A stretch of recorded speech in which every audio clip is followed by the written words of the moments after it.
वाईट न्यूज। उर्दू शाळेत बाहेरची मुले शिकायला, आपली मुलं मात्र इंग्लिश मीडियमला। चाळीसगाव येथील उर्दू शाळेत गेले अनेक घटनाक्रम आम्ही आतापर्यंत जनतेसमोर ठेवले आहे। अजून भरपूर जनतेसमोर आम्ही यांचा खरा आरसा दाखवणार आहे। या उर्दू शाळेत सर्वसामान्य माणसांची मुले उर्दू शाळेत शिक्षण घेत आहे, मात्र याच शाळेचे संचालक व शिक्षकांची मुले इंग्लिश मीडियम मध्ये शिक्षण घेत आहे। काय कारण असेल याचं आता नागरिक पालक वर्ग चर्चा करू लागले आहे। या उर्दू शाळेत शिक्षण बरे नाही का? यांची मुले इंग्लिश मीडियमला व आमची मुले या उर्दू शाळेत, अशी चर्चा आता पालक वर्गामध्ये रंगू लागली आहे।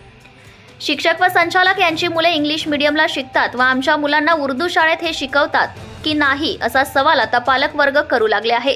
संचालक यांनी केलेला प्रताप आता जनतेसमोर आल्याने संचालक भयभीत झाल्याचं कळतंय। मुराद Patel, Chalisgaon. Subscribe now and press the bell icon. Never miss an update.